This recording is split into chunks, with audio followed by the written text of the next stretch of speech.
So I'm here with Wade Kelly. We're Hi. at GRL in San Diego. Thanks for joining us. No problem. Good to talk to you as always. So what have you thought of GRL this year?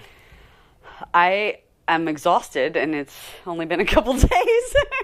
I think it's good. I think it seems to be well laid out. There's not too many panels, but still so many to choose from at the same time frames. But, go with it and pick one. I'm enjoying it. I don't know what else to think about it. That's it's good. good. It's good. I've met a lot of people that I didn't even know before, so that's always good. So you did the Wheel of Destiny The today. Wheel of Destiny. Tell folks a little bit about that panel, because that was a lot of fun what you did there. That was just hatched. Poppy came up with this idea, and early on in the year there was a Dream Spinner workshop, and we had been talking, and she said, do you want to do a thing at GRL? And I was like, sure. And so she said, I'll call you and we'll discuss this. And she wanted to make it sort of interactive with the audience and talk about writing and also make it a game. And I'm like, how are you going to do that? And she collaborated with Charlie Cochet and came up with this idea of asking the audience for 9 different points of a storyline, mainly because we had 9 prizes. So because there was 3 authors with 3 books each, so we had 9 books in the bags. So we came up with 9 different things, like they're all crucial to a story. What does your character do for a living? Because everybody has to have some sort of job. Even if you're a couch potato or a bum that doesn't really do it, you have to do something. Their name, their love interest, and the plot twist, because there's always some sort of thing that has to happen in a story. And it was trying to be a way to get the audience to shout out answers and spin a wheel, win a prize, and then talk about how we do those things. I don't think we talked enough about those things. I wanted to talk more about everything. We needed more time. We needed more time. To go it went further. very fast. So you've got Dr. Blake and landscaper Jared. Yes. Living in Phoenix. Living in Phoenix. Meeting in a pedicure, manicure Yeah, place. they were in a spa. In a spa. And they're having sex. In a gazebo? No.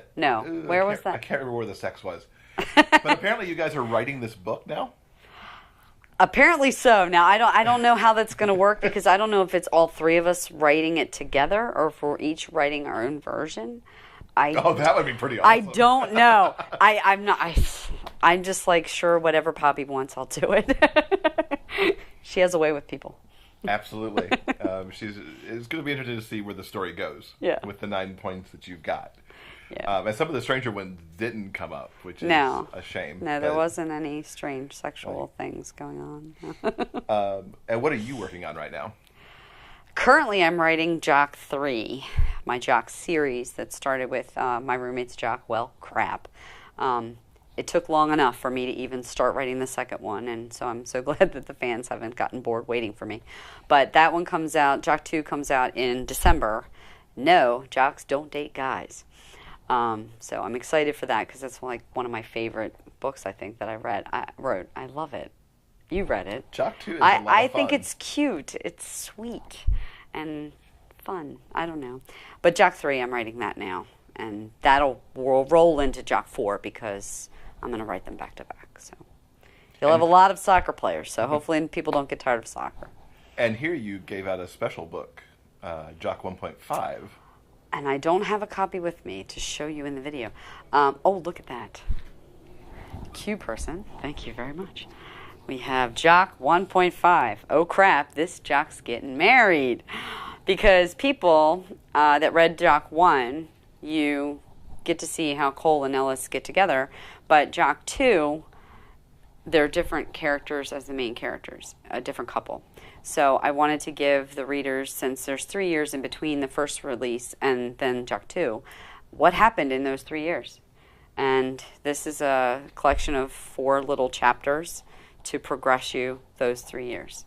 And obviously, somebody gets married. So I thought it was cute. I loved it.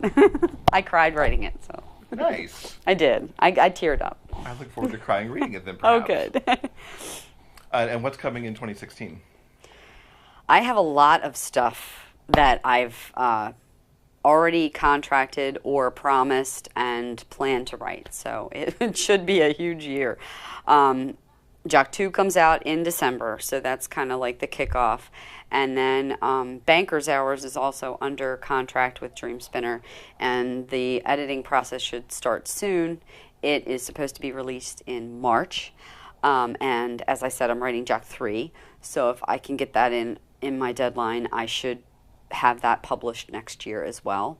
And it all depends on how fast I write Jock 4, whether that'll be published next year or the following year. You know, it's all time. So it should be a good year. But Poppy Dennison asked me to write for their new line, Dream Spinner's new line, Dream Spun Desires. And it's like a Harlequin-esque branch that they're trying to do, where they're the tropes everybody loves and understands that they've read through Harlequin, but male based. And so I said, I will do one for you, and 50,000 words, that's like a half a novel. So I am writing his seducing his secretary. You know, boss secretary, that's a very common trope. So that should be fun. And then I do have a vampire one that I'm going to write at some point too. So. And we're trying to give it a go. You and I are going to write a book, yes. We have plot, and we have to think about title and blurbs and names of characters. We've got a long way to go, but we do, but, you know, we got to start somewhere. The idea is there. It's hatched. It's hatched, and we're going to go for it. Yes, I think that would be really fun. So that's going to be fun.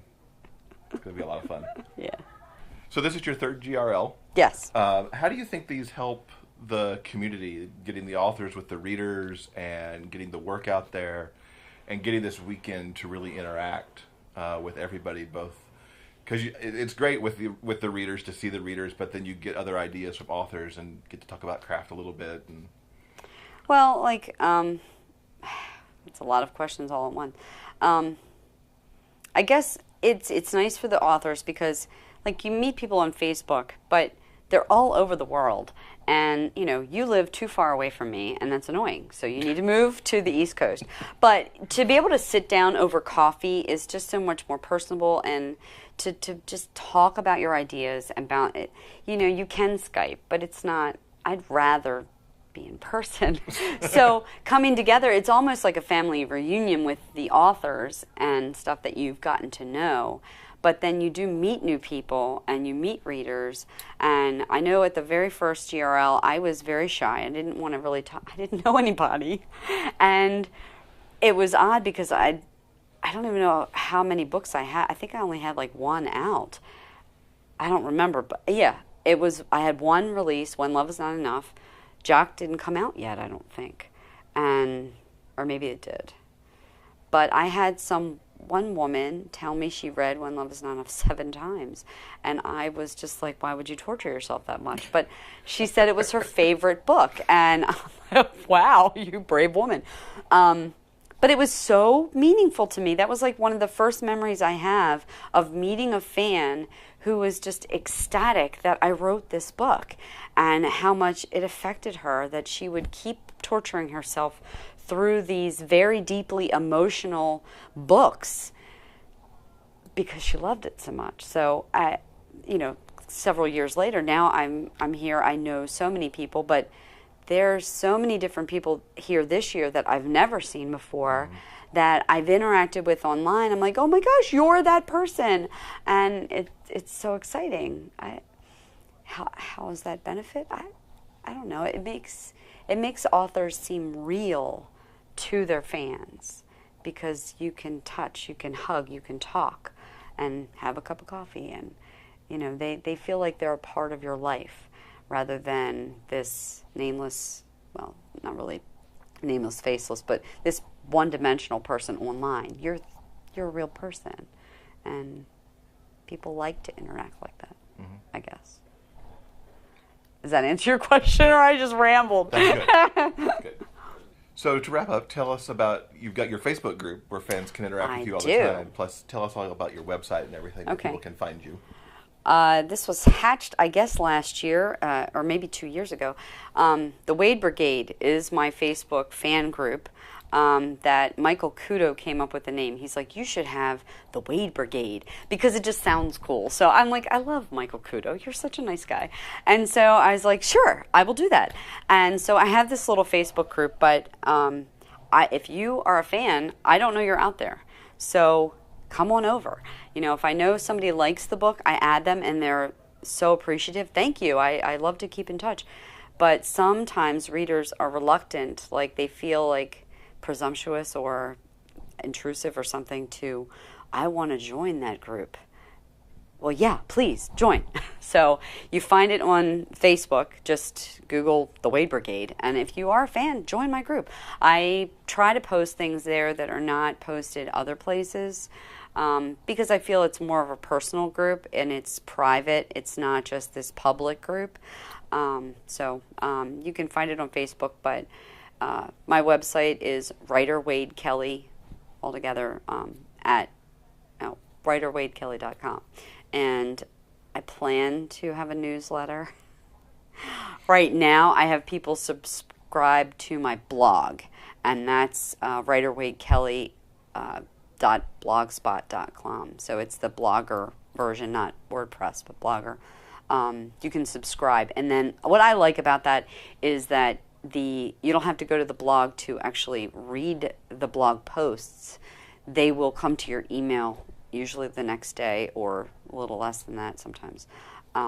I've subscribed to other blogs like that, and then I don't even have to worry about it. I get them in my email, and I can read them anytime. So that's what I've done lately. And there's a little box on the side that you can put your email address in and subscribe. So it's a start. All right. Well, thanks so much for talking. Yay! Oh, anytime. I love talking to you.